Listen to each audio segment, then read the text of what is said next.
My fellow Americans, this is Liberation Day. চলতি বছর এপ্রিলে দেশে দেশে পাল্টা শুল্ক আরোপ ঘোষণা করেন মার্কিন প্রেসিডেন্ট ডোনাল্ড ট্রাম্প।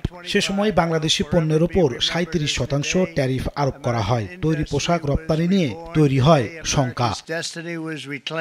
এর পরপরই প্রধান উপদেষ্টা ডক্টর মোহাম্মদ ইউনূস নতুন শুল্ক নীতি 3 মাসের জন্য স্থগিত করতে চিঠি লেখেন ডোনাল্ড ট্রাম্পকে। এতে সাড়াও মেলে। দর কষাকষি শুরু করে বাংলাদেশ। যুক্তরাষ্ট্র থেকে আমদানি করা প্রায় সকল পণ্যের উপর শুল্ক কমানো সহ দেশে মার্কিন বিনিয়োগ ও তাদের বাণিজ্য সহায়ক পরিবেশ তৈরিতে সহায়তার আশ্বাস দেয় সরকার। এত কিছুর পরও বাংলাদেশি পণ্যে প্রচলিত 15% শুল্কের উপর বাড়তি আরও 35% ট্যারিফ দিয়েছে ট্রাম্প প্রশাসন, যা কার্যকর হবে 1 আগস্ট থেকে। এমন বাস্তবতায় গবেষণা প্রতিষ্ঠান সিপিডির সম্মানীয় ফেলো অধ্যাপক ডক্টর মুস্তাফিজুর রহমান বলছেন, নতুন শুল্ক নীতি কার্যকর হলে প্রতিযোগিতায় টিকতে না পেরে মার্কিন বাজার থেকে ছিটকে পড়তে পারে বাংলাদেশ। আমাদের রপ্তানিকারকদের প্রতিযোগিতা সক্ষমতার উপর মারাত্মক একটা নেতিবাচক প্রভাব ফেলবে এবং আমার মনে হয় যে বাজারটা আস্তে আস্তে ভিয়েতনামের কাছে চলে যাবে। আমরা জানি চীনের কাছেও যাবে। তবে অর্থ উপদেষ্টা বলছেন, যুক্তরাষ্ট্রের সঙ্গে বাংলাদেশের বাণিজ্য ঘাটতি $5 বিলিয়ন, তাই 35% শুল্ক আরোপ যৌক্তিক নয়। আমাদের ডেফিসিট মাত্র $5 বিলিয়ন, ভিয়েতনামের 125 বিলিয়ন।